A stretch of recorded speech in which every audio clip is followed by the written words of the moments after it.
دین تو ایک چیز ہے کہ دین سے شاید ان کا نہ ہو، ویسے حقیقت سے بھی آپ سمجھتے ہیں کہ ستاروں سے یا عملی یہ جو اعداد سے کرتے ہیں یا باقی جو کوئی تعلق نہیں ہے، نالج نہیں ہے اس کا حقیقت کے ساتھ علم الاعداد ہے، ٹھیک ہے، علم نجوم بھی ہے، انکار نہیں کر سکتے، لیکن علم نجوم قرآن پاک کے اندر جو بتایا گیا ہے کہ اس سے کیا کام لینے ہیں وہ چھوڑ کے ہم دوسری طرف چلے گئے ہیں۔ وہ تو ایسے ہی، بالکل ایسے ہی۔ ستاروں سے کام یہ لیا جاتا تھا کہ راستے معلوم کیے جاتے تھے، یہ علم اس لیے تقدیریں بتائی جا رہی ہیں، اب تقدیریں بتائی جا رہی ہیں، اور پھر ناموں کیا بتاتے ہیں جی، اس نام کا آج کا دن ایسا گزرے گا۔ اب ہوتا کیا ہے، اس نام کے 10 بندے ہوتے ہیں، کسی ایک کا اس کے مطابق گزرتا ہے اور 9 کا اس کے مخالف گزرتا ہے۔ بالکل ایسے ہی ہے۔ تو یہ سب تکے ہیں، عوام کو بیوقوف بنانے کے لیے ہے، غلط ہے یہ طریقہ، ہم اس کی نفی کے لیے ہی میدان میں۔ بالکل سے۔ تو مفتی صاحب جو وظائف کی بات اگر کریں تو اس میں بھی تو آپ دیکھیں نا، آپ نہیں سمجھتے کہ جتنے اس میں نوفر باز کہہ لیں جو بازار گرم کر کے بیٹھے ہیں صرف اور صرف دھندے کے چکر میں، بزنس کے چکر میں، وہ لوگوں کو شارٹ کٹ پہ لگا دیا ہے۔ اللہ رب العزت نے آپ کے ہاتھ میں کیا دیا ہے؟ کوشش، جی، محنت، کیا رزلٹ دیے ہیں اس نے آپ کے ہاتھ میں؟ بالکل بھی نہیں۔ رزلٹ اگر ہمارے ہاتھ میں ہوتے نا تو پھر تو میرا خیال ہے ہم نعوذ باللہ اللہ کو بھی بھول جاتے۔ تو جب اس نے کوشش ہمارے ہاتھ میں دی ہے تو سر کوشش سے تو ہٹا دیا ہم نے تو کہہ دیا جی اتنی دفعہ یہ پڑھ لیں آپ کا کام ہو جائے گا۔ تو پہلے ہی یہ تو 25 کروڑ عوام نکھٹو ہے، ہم تو پہلے ہی شارٹ کٹ والے ہیں، ہم تو پہلے ہی سر کام نہیں کرنا چاہتے، تو اوپر سے اگر ہمیں ان طرف لگا دیا گیا کہ بھائی یہ وظیفہ پڑھو کام ہو جائے گا۔ اب صاحب گھر بیٹھے ہیں، منکے پہ منکا ٹھا منکا دولت آ جائے، بھائی کیسے آئے گی؟ ہمت اور کوشش تو کرنی پڑے گی نا۔ آج تو آپ میرے دل کی باتیں کر رہے ہیں، میں چاہتا تھا کہ پہلے کوئی مجھ سے اس طرح سوالات کرے۔ چلے آج ہو گیا الحمدللہ۔ الحمدللہ۔ دیکھیں، پہلے ہیں فرائض، پھر ہیں وظائف۔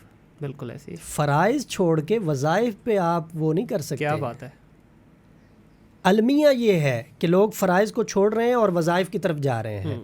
وظائف تب فائدہ کرتے ہیں جب ہم فرائض کو ساتھ لے کے چلتے ہیں۔ اللہ کی مدد مکمل طور پہ شامل ہاتھ تبھی ہوتی ہے جب ہم فرائض کی پابندی کرتے ہیں۔ بے شک ایسے ہی ہے۔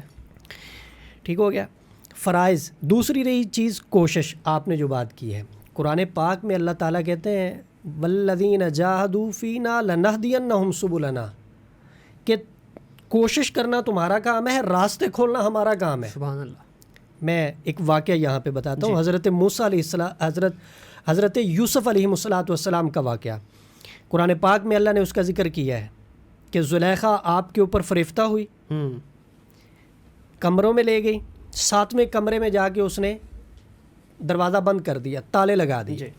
اب 7 کمرے بند ہیں، دروازے تالے لگے ہوئے ہیں، 7ویں میں یوسف علیہ السلام ہے، اور زلیخا کہتی ہے ہی تلک، میری طرف متوجہ ہو۔ تو یوسف علیہ السلام کیا کہہ رہے ہیں؟ معاذ اللہ، میں اللہ کی پناہ میں آتا ہوں۔ بالکل ایسے۔ وہاں کھڑے نہیں رہے کہ اللہ مجھے بچائے گا، نہیں، کوشش کی بچنے کے لیے قدم اٹھایا ہے دروازے کی طرف۔ دروازے کے قریب پہنچے ہیں، تالا ٹوٹتا ہے، دروازہ کھلتا ہے، یوسف علیہ السلام باہر، دوسرے کے پاس جاتے ہیں، اسی طرح تیسرے، چوتھے، 5ویں، 7 دروازوں سے اسی طرح آپ نکلتے ہیں۔ کوشش ہمارے ذمے ہے، رزلٹ اللہ کے ذمے ہے۔ میں ان عاملین سے بھی اختلاف کرتا ہوں جو یہ کہتے ہیں کہ یہ آپ یہ کریں، اور رب کعبہ کی قسم، رب محمد کی قسم اور قرآن پاک کی قسمیں اٹھا کے کہتے ہیں آپ کو یہ رزلٹ ملے گا، آپ کا یہ کام ہو جائے گا، آپ کا وہ کام ہو جائے گا۔ بھائی کیوں؟ تم خدا ہو، اس نے چاہنا ہے تو ہونا ہے۔ بے شک ایسے ہے۔ مجھے بھی لوگ کہتے ہیں جی آپ اس کی گارنٹی دیتے ہیں، میں کون ہوتا ہوں گارنٹی دینے والا؟